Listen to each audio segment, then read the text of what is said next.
আসসালামু আলাইকুম বন্ধুরা, কেমন আছেন? আশা করি সবাই ভালো আছেন। আজ আমি শেয়ার করব একটি খুব সুস্বাদু খুব সহজে বানিয়ে নেওয়া গোলাপজাম মিষ্টি। দেখে কি বিশ্বাস করতে পারছেন? এই মিষ্টিগুলো আটা দিয়ে তৈরি। এই গোলাপজামুনগুলো কিন্তু আমি আটা দিয়ে বানিয়েছি। এই মিষ্টি দেখে খেয়ে কেউ বুঝতেই পারবেন না যে এগুলো আটা দিয়ে তৈরি। তাই আর অনেক দাম দিয়ে দোকান থেকে কিনে আনতে হবে না। আপনারা সহজেই যখন মন চাইবে তখনই এই মিষ্টি বানিয়ে খেতে পারবেন। মিষ্টিটা তৈরি করার জন্য আমি প্রথমে শিরাটা বানিয়ে নেব। শিরা বানানোর জন্য 2 কাপ চিনি দিচ্ছি, আর 2 কাপ চিনির জন্য আমি 2 কাপ জল দিচ্ছি। চিনি গলে ফুটে উঠলেই শিরা তৈরি হয়ে যাবে। এই শিরাটা একটু পাতলা শিরা হবে, কোনো ঘন শিরা হবে না। শিরাটা ফুটে উঠেছে। এখন আমি গ্যাসের ফ্লেমটা বন্ধ করে শিরাটা ঢেকে রেখে দেব।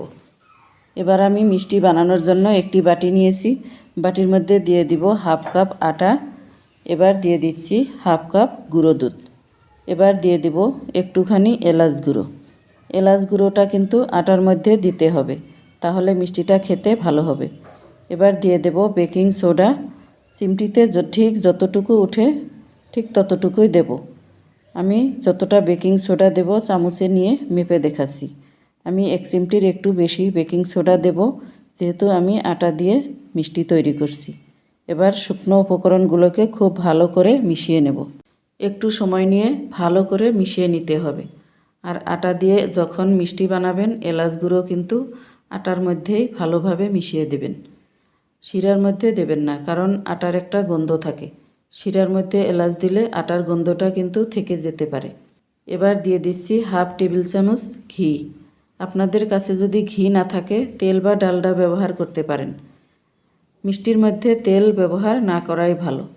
যদি তেল ব্যবহার করেন তাহলে কিন্তু মিষ্টির স্বাদটা অত একটা ভালো হবে না।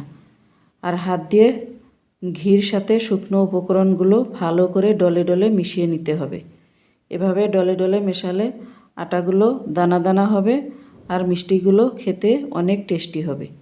আটা দিয়ে যে এত সুন্দর মিষ্টি হয়, আপনারা না বানালে বুঝতেই পারবেন না, আর বিশ্বাসও হবে না। আটাটা মাখা হয়ে গেছে বুঝবেন কি করে? যখন আটাটা এভাবে মুঠো করবেন, মুঠো হবে, আবার চাপ দিলে ঝরঝর করে ভেঙে যাবে, তখন বুঝবেন যে আটাটা মাখা হয়ে গেছে। আমি এখানে 6 টেবিল চামচ দুধ নিয়েছি। আপনারা দুধের পরিবর্তে জলও নিতে পারেন, তবে দুধ দিলে বেশি ভালো হয়। আর দুধটা কিন্তু অল্প অল্প করে অ্যাড করবেন। একবারে সব দুধ ঢেলে দিলে দুধটা বেশি হয়ে যেতে পারে। অল্প অল্প করে দুধ মিশিয়ে আমি মিষ্টি ডোটা তৈরি করে নিব। আর আমার রেসিপিটা যদি আপনাদের কাছে ভালো লাগে, অবশ্য লাইক, কমেন্ট আর ফ্রেন্ডস অ্যান্ড ফ্যামিলির সাথে শেয়ার করবেন। আমার ডোটা কিন্তু রেডি হয়ে গেছে। এখন আমি 5 মিনিট রেস্টে রেখে দিব। 5 মিনিট পর ফিরে এলাম। এবার আমি গোলাপজাম মিষ্টিগুলো বানিয়ে নেব। সেজন্য হাতে একটু ঘি মেখে নিচ্ছি। অবশ্য কিন্তু হাতে ঘি অথবা তেল মেখে নিতে হবে। এবার অল্প একটু ডো নিয়ে মিষ্টির বল বানিয়ে নিচ্ছি। প্রথমে গোল করে, তারপরে লম্বা শেপ দিয়ে নিচ্ছি। আপনারা চাইলে গোলও বানাতে পারেন, আবার আমার মতো লম্বাও বানাতে পারেন। তবে মিষ্টি গোল বা লম্বা শেপ যেভাবে বানান না কেন, মিষ্টিগুলো একটু ছোট ছোট করে বানাবেন। কারণ মিষ্টিগুলো যখন ভেজে শিরায় দিবেন, মিষ্টিগুলো ফুলে 3 ডবল হয়ে যাবে। আমার মিষ্টিগুলোও কিন্তু বড় সাইজেরই হয়েছে। আপনারা নিজের পছন্দ মতো মিষ্টির শেপ দিয়ে নেবেন। এবার মিষ্টিগুলো ভাজার জন্য কড়াইতে তেল গরম হতে দিয়েছি। তেলের মধ্যে আঙুল দিয়ে দেখাচ্ছি। তেলের মধ্যে আঙুল দেওয়া যাচ্ছে, কিন্তু ধরে দেখা যাচ্ছে না। তখন মিষ্টিগুলো ছেড়ে দিতে হবে। আর মিষ্টিগুলো ছাড়ার একটু পরে কিন্তু চারপাশে এভাবে বুদবুদ উঠে যাবে। আর এই সময় গ্যাসের আঁচটা মিডিয়াম লো হিটে আছে। একটা সময় মিষ্টিগুলো একা একাই ভেসে উঠবে। এই সময় মিষ্টিগুলো নেড়ে ছেড়ে দেওয়ার কোনো প্রয়োজন নেই। দেখুন একা একাই কিন্তু ঘুরে যাচ্ছে। মিষ্টিগুলো যখন তেলের উপর ভেসে উঠবে, তখন গ্যাসের আঁচটা হাই হিটে করে দিতে হবে। এই সময় ফ্লেম হাই করে দিচ্ছি, না হলে লো ফ্লেমে ভাজলে মিষ্টিগুলো ফেটে যেতে পারে। যখন পর্যন্ত মিষ্টির উপর হালকা কালার না আসবে, তখন পর্যন্ত আমি মিডিয়াম হাই হিটে ভেজে নেব। এই তো মিষ্টির উপর হালকা কালার চলে এসেছে। এবার আমি মিডিয়াম লো হিটে মিষ্টিগুলো ভেজে নেব, যতক্ষণ পর্যন্ত গোলাপজামের কালার না আসবে। এভাবে মিষ্টিগুলো কিন্তু নেড়েচেড়ে ভেজে নিতে হবে, নাড়া কিন্তু থামানো যাবে না, অনবরত নেড়েই যেতে হবে, তাহলে মিষ্টির চারপাশে সমানভাবে কালার হবে।